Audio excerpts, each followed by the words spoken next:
gestacional.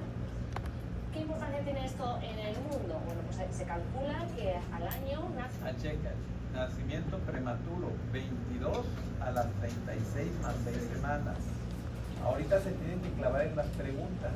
Por ejemplo, hubo preguntas de bronquiolitis pulmonar, hubo preguntas de la intubación, hubo preguntas de las proteínas de vacío, hubo preguntas del conducto arterioso, hubo preguntas de hemorragia intraventricular. Entonces, ahorita vamos a ver todo eso. ¿Puede ser más grande? Sí, doctor, por favor. Abajo. En el video abajo, al lado del botón de audio, ahí se ve. ¿Vamos bien? Entonces, con nacimiento 22 semanas a las 36 más 6 semanas. Un recién nacido de término son 37 semanas. ¿Sí? Ok, seguimos. Nacen en el mundo alrededor de 15 millones de prematuros. Las tasas de prematuridad varían en función de los países entre el 5 y el 18%. La gran mayoría de estos pacientes prematuros van a ser prematuros tardíos, que es el porcentaje mayor, alrededor de un 70-80% de los niños nacen en una prematuridad que es tardía. Y ahora veremos qué definimos o qué entendemos por prematuridad tardía. Habíamos dicho que el prematuro tardío era de cuándo a cuándo. Eso lo vimos ayer. No. Prematuro tardío, ¿cuál era? Ya tenemos que el prematuro es de las 22 semanas que no son viables. Sí, el prematuro tardío era de las 36. No, 34 a 36 semanas, ¿verdad? 34 a 36 semanas. Entonces aquí seguimos. Aquí viene la clasificación. Bien. Sabemos que podemos clasificar a los recién nacidos. Ahí tengan. Recién nacido prematuro tardío, 34 a 36 semanas más 6 días. Recién nacido pretérmino moderado, 32 a 33 semanas más 6 días. Recién nacido muy prematuro, 28 a 32 semanas más 6 días. Y recién nacido extremadamente prematuro, menos de 28 semanas.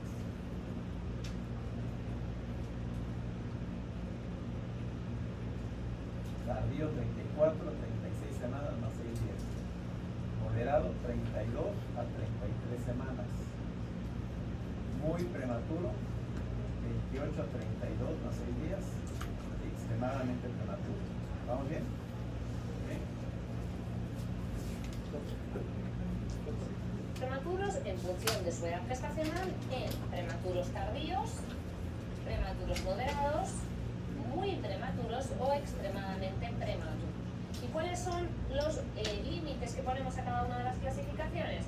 Bueno, pues entre las 34 y las 36 más 6, entre las 32, es otro dato clave, y antes de esas 34, luego entre las 28 y las 32 y por debajo de las 28. Por lo tanto, las edades más importantes que tenemos que recordar son la 28, la 32 y la 34. Acordándonos de esos tres momentos, nos vamos a acordar de cuál es la clasificación de nuestro paciente.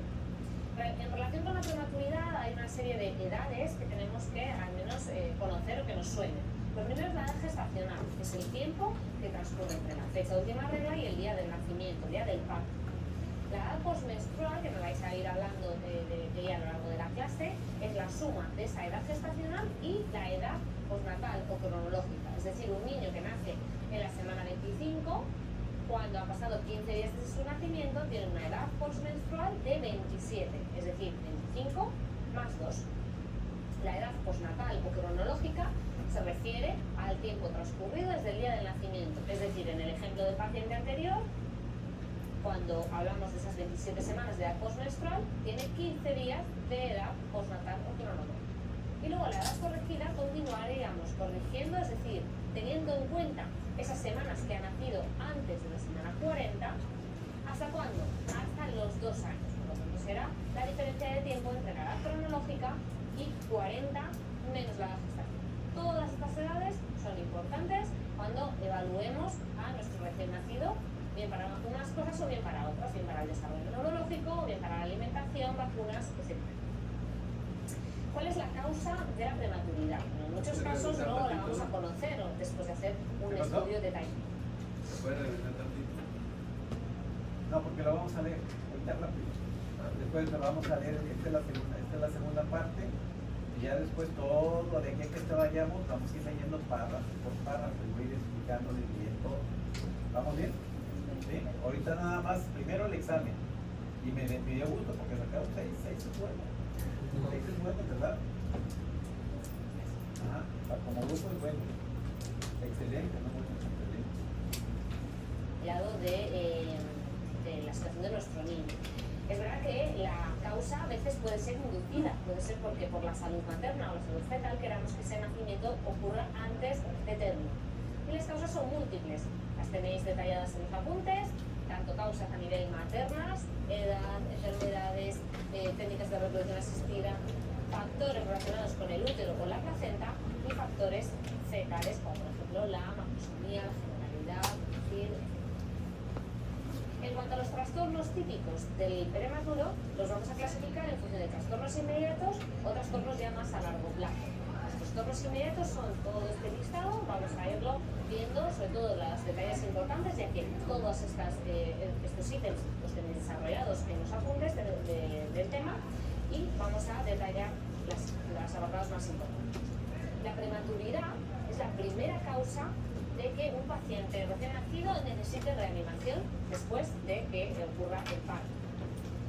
Hemos comentado que el niño prematuro, por las características de su piel, de su aparato respiratorio, de su situación hemodinámica, es muy sensible a la hipotermia. Por lo tanto, en este grupo de niños vamos a todavía intensificar más las medidas de control térmico.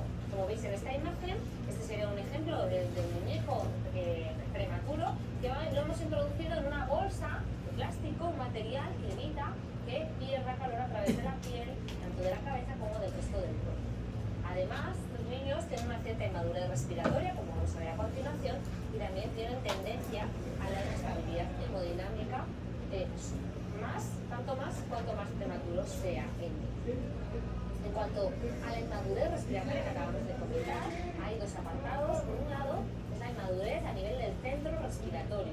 Es por eso que cuanto más prematuro sea nuestro paciente, más facilidad va a tener para desarrollar pausas centrales. ¿Qué son las pausas centrales? Pues es el cese de flujo de aire en la respiración de nuestro niño en función de que pueden ser pausas centrales o obstructivas. Las obstructivas van a ser relacionadas con un problema de obstrucción al flujo del aire. La pausa central tiene su causa en una inmadurez del centro respiratorio. Y pueden ser primarias que llamaríamos, es decir, relacionadas simplemente con esa inmadurez del control de la respiración, o secundarias, ya que cualquier patología en el prematuro, una enterocolitis, una sepsis, cualquier tipo de infección, dolor, etc., puede causar la aparición de pausas secundarias a esta patología.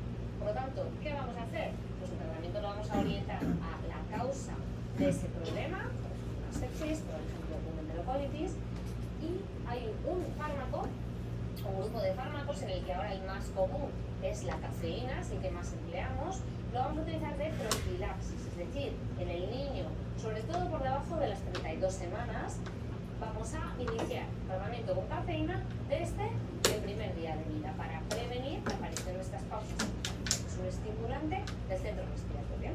Por otro lado está la inmadurez pulmonar, importantísima, de lo más frecuente, es el problema más frecuente que encontramos en el prematuro en sus primeras horas de vida. ¿En forma de qué? Sobre todo en forma de síndrome de distrés respiratorio del prematuro, que es una combinación de dos patologías. Por un lado, el nacimiento de ese niño en una fase canalicular escapular de desarrollo pulmonar. Lo tenéis detallado también en el manual. ¿Y qué ocurre? Que no está desarrollado completamente todo el árbol vascular y alveolar del niño a término.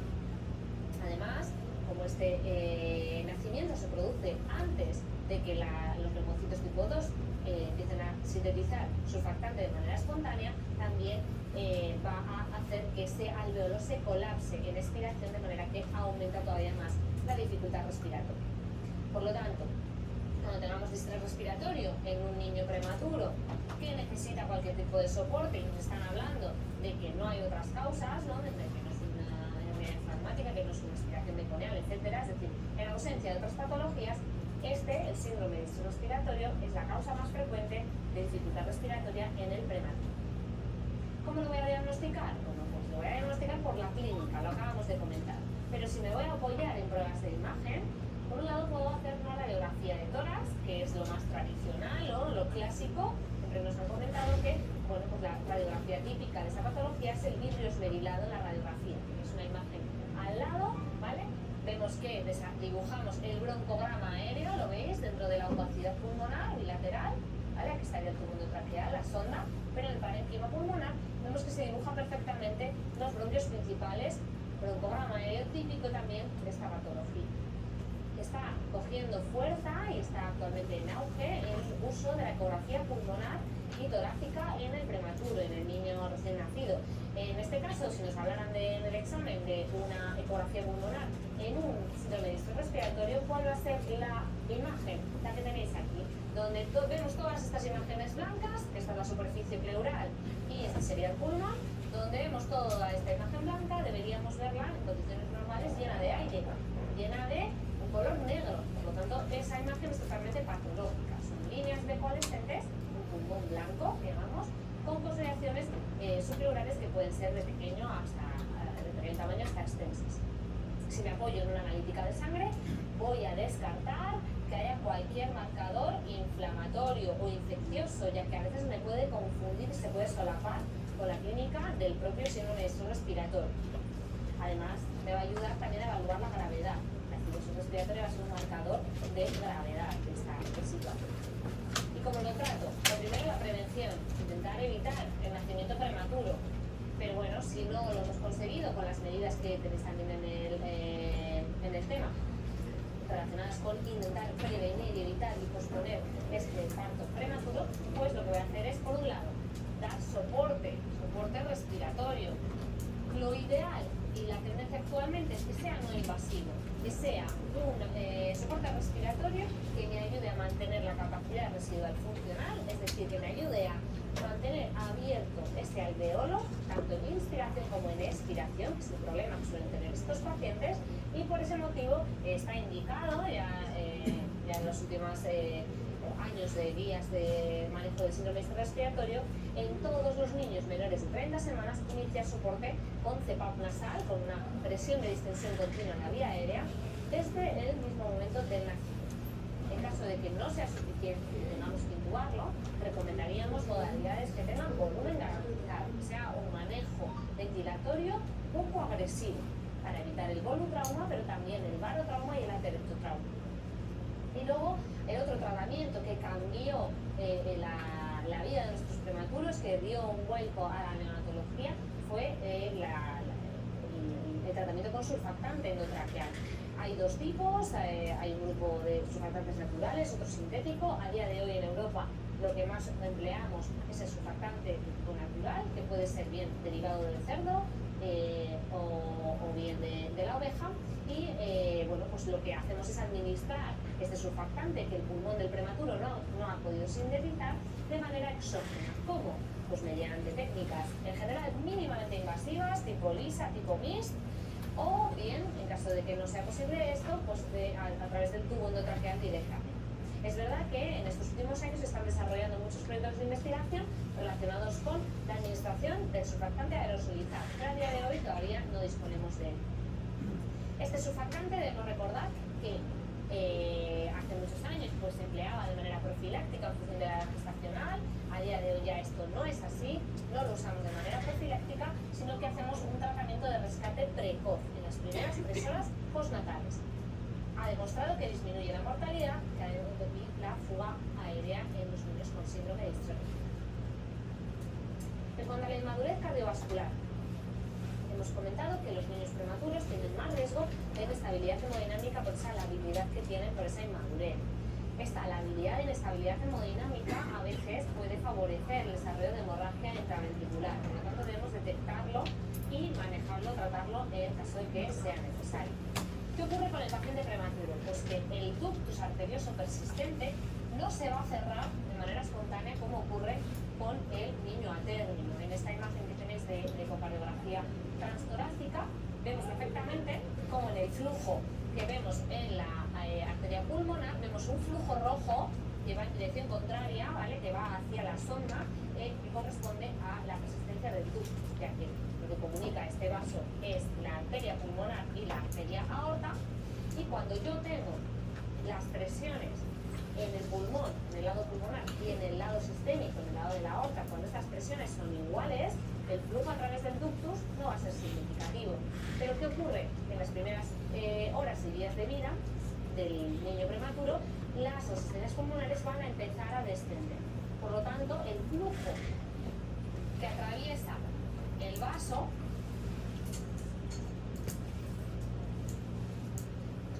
el flujo que va a su través, comunicando la aorta con la arteria pulmonar, va a ser predominantemente hacia la arteria pulmonar, que es el circuito de menor resistencia. ¿Qué va a ocurrir? Que entonces vamos a sobrecargar ese lado, de manera que va a empezar a aparecer edema pulmonar, va a empezar a haber clínica respiratoria, polipnea, dificultad respiratoria, clínica de hiperaflujo pulmonar. Por lo tanto, el diagnóstico de persistencia de ductus debe ser clínico. Debemos hacer un screening en los primeros días postnatales en los prematuros más pequeños, sobre todo en los menores de 28 semanas. ¿Y cómo lo voy a confirmar? Cuando yo tenga clínica, ¿no? Tenga dificultad respiratoria, pulsos saltones, hipotensión arterial, taquicardia, hipersaturación. Haré una ecografía transtorácica como la que tenéis en el vídeo que acabamos de ver, y no solo me van a informar los cardiólogos del tamaño de este vaso, sino además también del flujo a su través, de la dilatación de cavidades relacionada con esa estructura y del robo de sangre desde el sistémico, ¿no? El robo de la aorta abdominal. Con todos los datos, con la gestacional y la repercusión clínica, yo tomaré la decisión de iniciar tratamiento. Por un lado, intentaré ajustar el aporte de líquidos y, por supuesto, hacer un soporte respiratorio para dificultar un poquito el hiperaflujo pulmonar, normalmente con presión positiva en el lado pulmonar, ¿vale? En el tórax. Y por otro lado, ya para hacer un tratamiento médico y cortar el flujo a su través, voy a utilizar los inhibidores de la prostaglandina. En este caso, en España, lo que utilizamos es la administración de ibuprofeno intravenoso. Podría utilizarse paracetamol y otros, aunque tienen menos evidencia y están menos extendidos. Y cuando este tratamiento no es suficiente, lo que debo realizar será el cierre percutáneo o quirúrgico en función de si es necesario o no por la situación de nuestro paciente enfermo. En cuanto a la inmadurez gastrointestinal, el aparato digestivo estructuralmente sí que está completo. Lo que no está completo es funcionalmente. Por debajo de las 34 semanas no tiene una adecuada coordinación, por lo tanto vamos a iniciar la alimentación, en caso de que sea posible, a través de una sonda nasogástrica. Debemos tener en la cabeza que el inicio de la alimentación en el pretérmino debe ser precoz, debe ser cuanto antes mejor.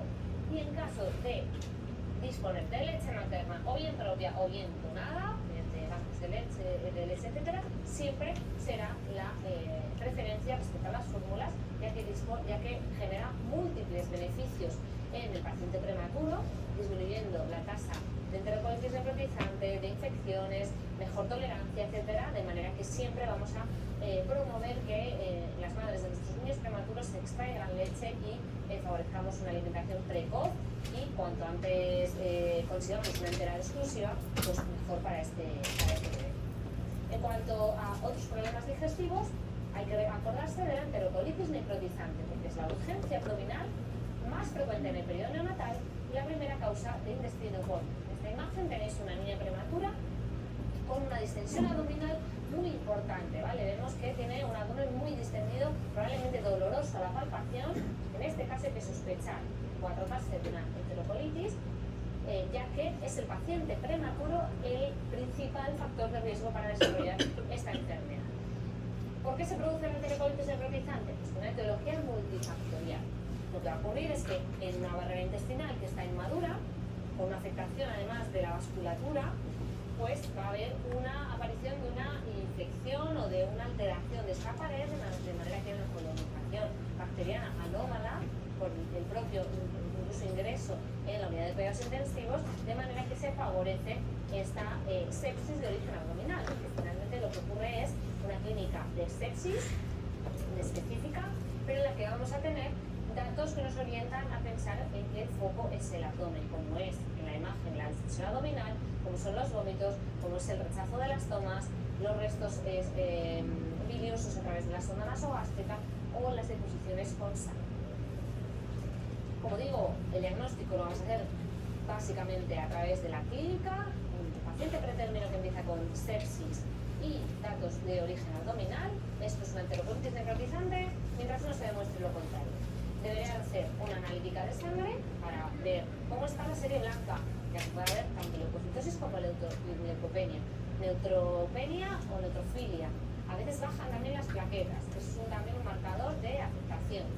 Puede haber acidosis mixta, tanto por aumento del láctico, por esa hipoperfusión generalizada en el intestino, como por las pausas que se pueden asociar a nivel respiratorio. Y además va a haber aumento de parámetros inflamatorios. Pero es fundamental, ante la sospecha de una enterocolitis, realizar estudios de imagen, en radiografía y en ecografía, para detectar el dato típico de la enterocolitis necrotizante, que no es nada más y nada menos que la neumatosis intestinal. ¿Vale? Nos vamos a acordar de neumatosis neumático. ¿Por qué? Porque hay un círculo aquí, hay otro círculo aquí. ¿Y esto qué significa? Que hay aire en la pared del intestino, ¿vale? No fuera del intestino, que ahí hablaríamos de un neumoperitoneo, sino en la propia pared. Fijaros esta radiografía que os traigo, en la que hay una afectación generalizada mediante la aparición de esas burbujitas que podéis ver desde el estómago a todo el intestino, con ese aspecto de burbujitas de neumatosis intestinal que afecta a toda la imagen que vemos. Otros datos que podemos ver tanto en la radiografía como en la ecografía: aerobilia, la aparición de una asa fija, ¿vale? Que no es nada más que una asa intestinal distendida y que no tiene perisaltismo intestinal. Puede aparecer también edema de pared, o ya en los casos más graves en los que hay perforación intestinal, la aparición del neumoperitoneo. ¿Dónde veríamos en la radiografía el neumoperitoneo? Pues aquí, justo aquí, entre el diafragma y ya el pulmón, ahí veríamos aire, ¿vale? También lo podemos ver en el rayo horizontal, lo veríamos justo arriba de la imagen, ya que el niño va a estar tumbado en supino, lo veremos justo en la parte más ventral.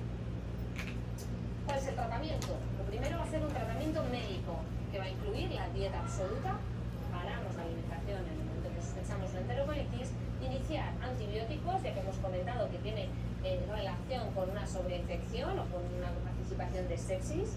Iniciaremos goteo, soroterapia, o bien, si está disponible, sería lo ideal, una nutrición parenteral y soporte vasoactivo respiratorio según necesite.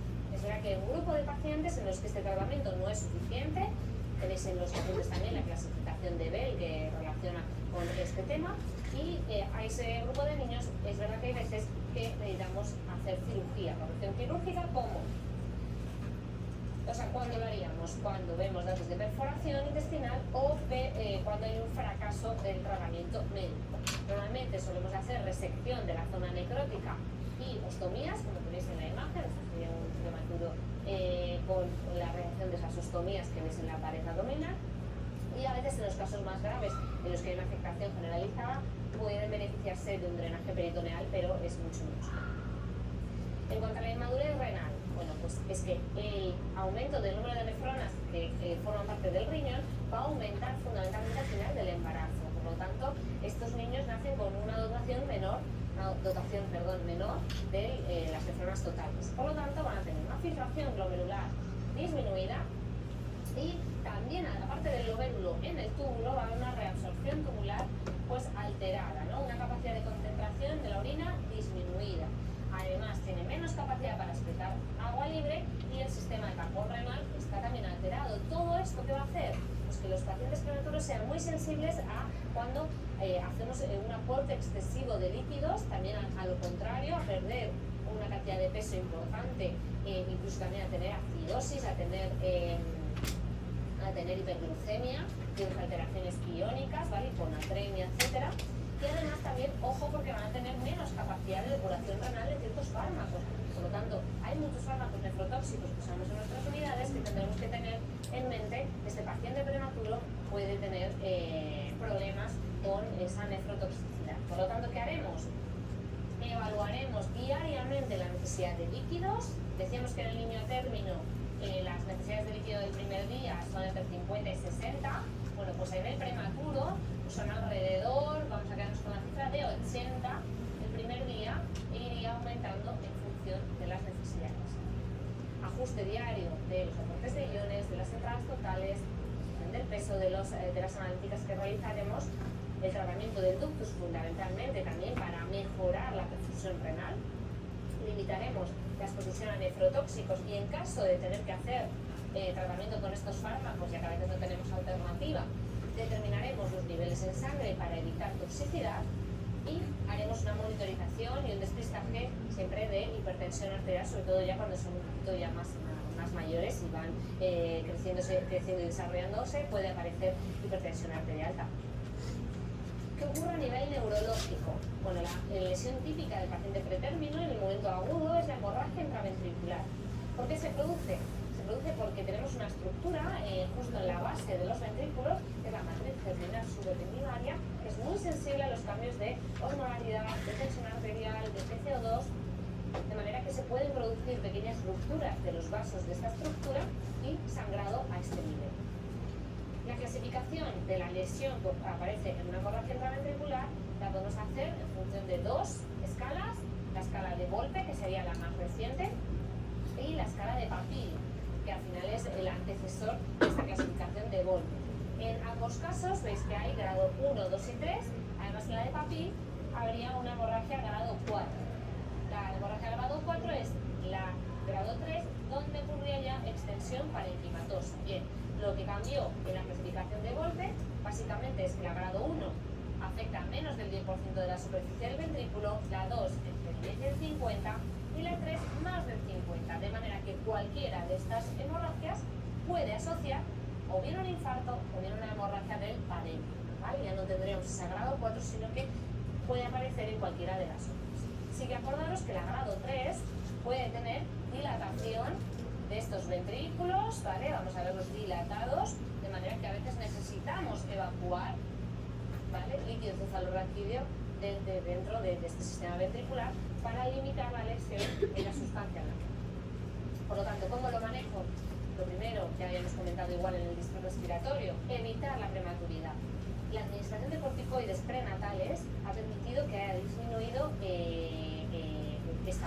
incidencia de esta hemorragia.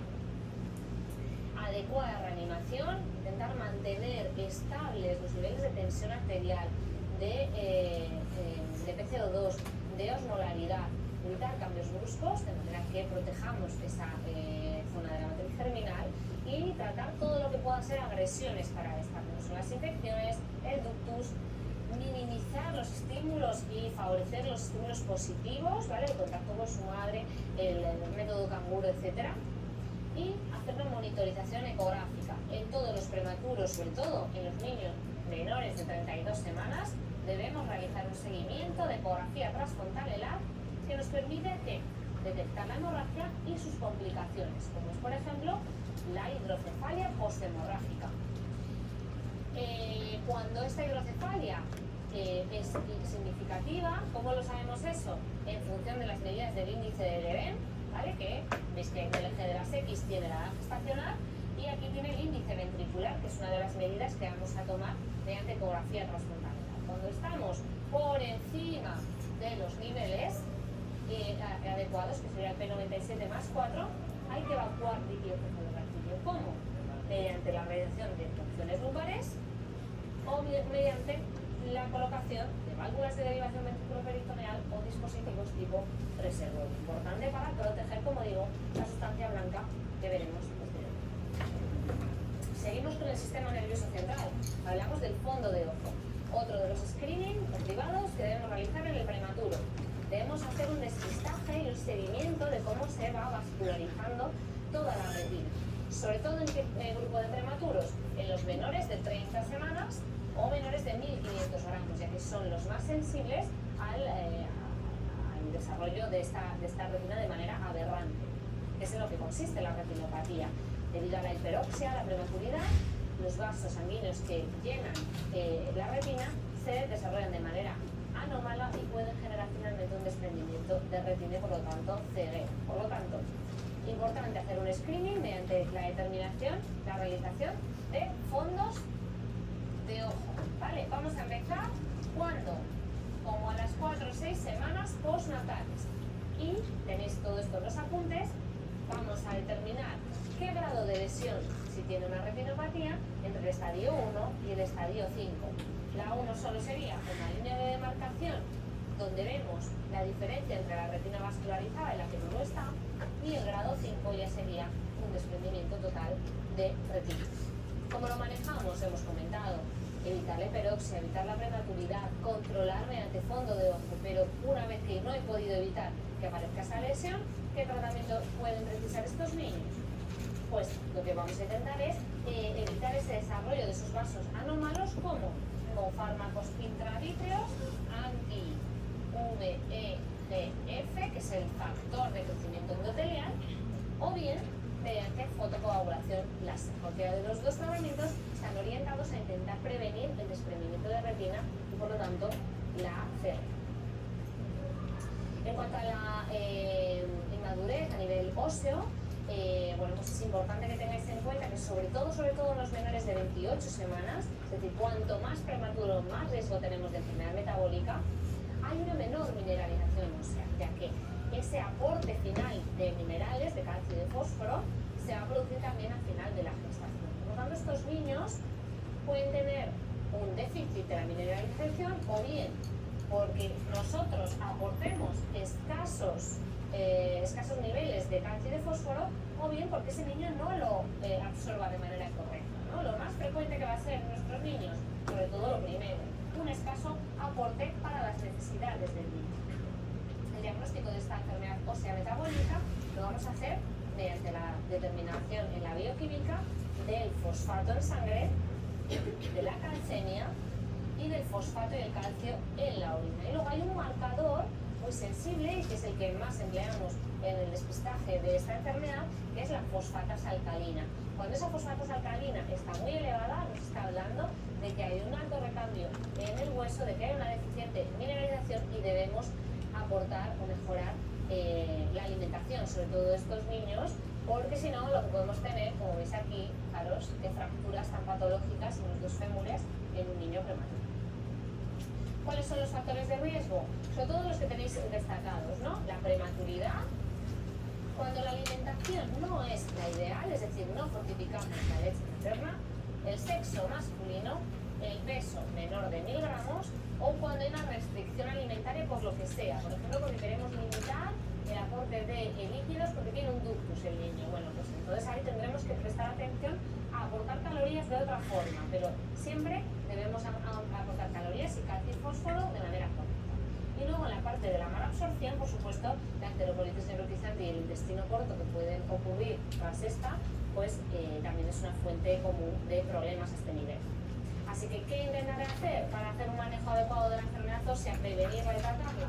Pues evitar fármacos que me van a alterar la absorción y el manejo del calcio y del fósforo, como son los corticoides, la furosemida, intentar favorecer la alimentación enteral y limitar en el tiempo la parenteral, fortificar la leche materna. ¿Qué significa fortificar? Pues añadir a la lactancia materna ciertas sustancias que se comercializan, que contienen un cierto contenido de vitamina D, de calcio, de fósforo mayor que la leche materna sin ningún tipo de añadido, de suplemento.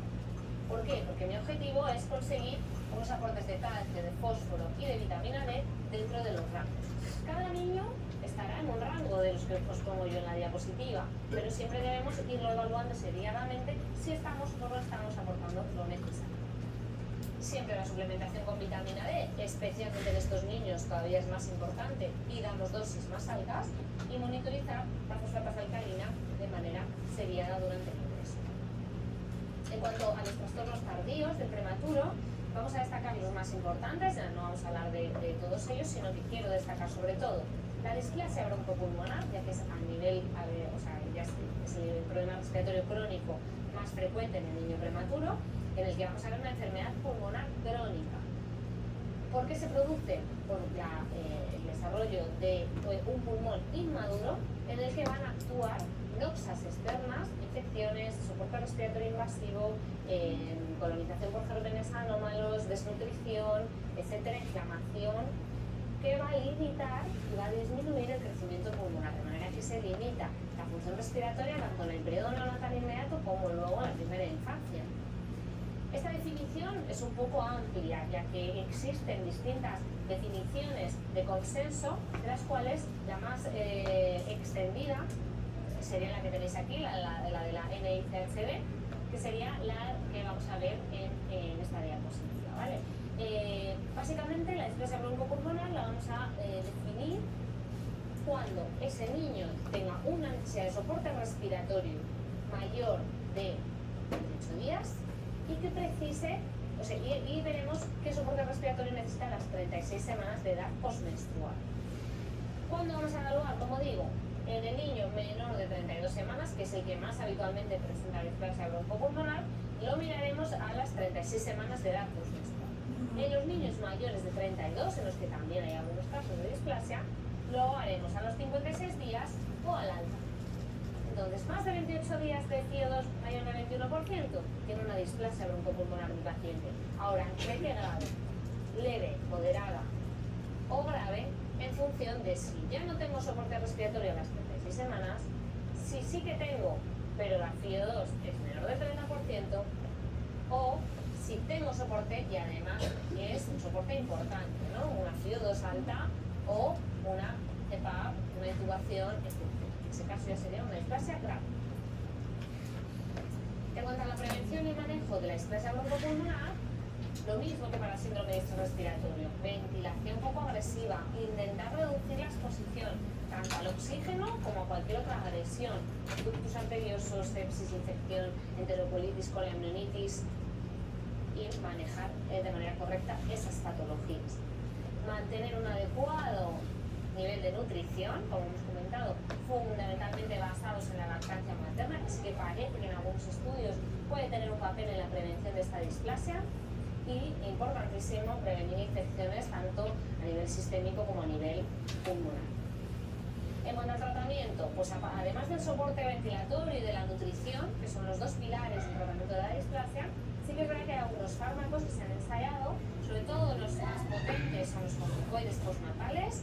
Sabemos que tienen el hándicap de que pueden empeorar el desarrollo neurológico de nuestros niños prematuros, pero sí que tienen un papel en aquellos niños que necesiten soporte ventilatorio invasivo durante muchas semanas. La cafeína también puede ser uno de los fármacos que modulan un poquito la aparición de displasia broncopulmonar. Y luego están los suplementos de vitamina A que se utilizan en algunas unidades, aunque bueno, los resultados son variables en función de las series, y muchísimos otros tratamientos que están a día de hoy pues, en la fase más de investigación. Y en cuanto a la afectación a nivel neurológico del paciente pretérmino, una vez que se produce el insulto hipóxico isquémico, esa primera hemorragia, esa primera lesión que ocurre en el periodo inmediato, va a ocurrir una necrosis, una gliosis focal en las zonas donde hubo este insulto. De manera que se va a producir una cavitación, activación inflamatoria de los macrófagos y otras células de la glia, que me va a producir esta lesión de la sustancia blanca, de la cual la más importante, la más frecuente a día de hoy, es la difusa, más que la quística. ¿Y cuál es el problema con esto a largo plazo? Pues que evidentemente me aumentan las tasas de parálisis cerebral, sobre todo espástica sería lo más común, aunque puede ser de cualquier tipo, la aparición de déficits intelectuales y dificultad para la memoria, para el aprendizaje, para la escolarización, etcétera, de gravedad variable, junto con déficits cognitivos y problemas en el comportamiento, conductuales, etcétera, en estos niños. Por tanto, la lesión de sustancia blanca lo voy a evaluar y voy a hacer un despistaje y un estudio en el periodo inmediato perinatal mediante ecografía transfrontalar, y también pues tendremos un papel importante de la resonancia magnética cerebral en algunos niños. Por lo tanto, prevención y manejo de la leucomalacia. Es verdad que una vez que aparece, nos vamos a centrar en intentar minimizar su repercusión en el neurodesarrollo de nuestro niño, pero también tenemos que conocer cómo hacemos para prevenir su aparición.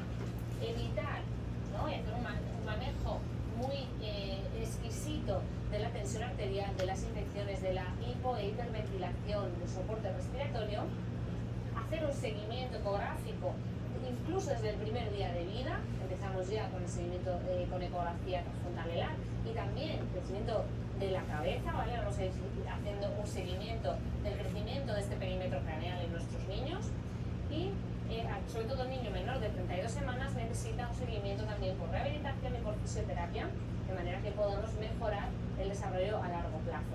También los equipos de atención temprana y los apoyos en la escuela van a tener un papel muy importante para el manejo una vez que este niño ya se escola. En cuanto a recién nacido de bajo peso, mucho más cortito que el prematuro, simplemente recordar la definición. Cuando el peso es inferior a 2.500 ya decimos que es un recién nacido de bajo peso, y recordar que en los apuntes tenéis la diferencia entre el niño, que simplemente es que tiene un peso menor del que le correspondería por edad gestacional, a aquel niño en el que hay un retraso del crecimiento intrauterino, que ya se está alterando la velocidad de crecimiento. Incluso podemos ver afectación en el doble. ¿Vale? Esas dos definiciones sí que tendremos que distinguirlas, y dentro de este, propiamente, el retraso del crecimiento, tenemos que distinguir dos tipos. ¿Cuál es el más frecuente de los dos? El retraso de crecimiento disarmónico o asimétrico. Es aquel que se produce más tardío, en el que se afecta el perímetro abdominal, pero el perímetro craneal está normal. Sin embargo, el simétrico o armónico es mucho más precoz y se afecta perímetro craneal y perímetro abdominal. Se suele relacionar más con cromosomopatías o infecciones muy precoces. La etiología también la tenéis en los apuntes. Tendremos que tener en cuenta causas maternas, placentarias, fetales, igual que veíamos en el prematuro, en el que pueden participar y generar esta patología, esta alteración del crecimiento y del desarrollo del recién nacido. Las características clínicas del niño con bajo peso, con retraso de crecimiento, pues lo vamos a poder identificar rápidamente. Lo primero por el tamaño, ¿no?, del niño y el panículo adiposo que tiene en la cara, ¿vale? Cómo está distribuida la grasa corporal, esa piel que tienen, que suele ser muy finita, seca, muy delicada. La cabeza, normalmente, como hemos dicho, que el retraso de crecimiento suele ser más frecuente cuando es asimétrico, la cabeza suele tener un tamaño mayor respecto al resto del cuerpo, con un ombligo fino. Y además, ojo con evaluar siempre en estos niños el fenotipo y la posibilidad de otras malformaciones, ya que pueden ir relacionadas dentro de un signo. ¿Qué patologías suelen tener estos niños? Bueno, lo primero es que tenemos que ser conscientes de que tienen un mayor riesgo de necesidad de reanimación y de sufrir una asfixia perinatal. También pueden ser prematuros, tanto de manera inducida, de manera externa, ¿no?, para detener el embarazo por riesgo de la mamá o del recién nacido. Pueden tener trastornos hidroelectrolíticos con cierta frecuencia, sobre todo lo que más vemos es hipoglucemia, también la hiperglucemia, trastornos a nivel hematológico en cuanto a policitemia, hiperbilirubinemia, trombopenia, etc.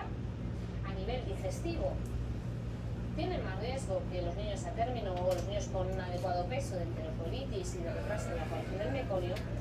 Y a nivel neurológico, pues también, aunque no es tan llamativo como en un prematuro menor de 32 semanas, estos niños sí que tienen mayores tasas de trastornos afectivos, emocionales, dificultad en el aprendizaje, y todo esto va a conllevar una cierta morbilidad y mortalidad mayor que en el niño sano, que debemos conocer y detectar. Muchas gracias, espero que os sea de utilidad esta clase. Un saludo. Se durmieron. Amigo, estaba pero bien dormido, que ni te quise despertar para mostrarte, pero te la cobro yo ahorita. ¿Vale? Porque lo viste bien. Gracias, Leonardo, también. Pero pues bueno. Entonces ya.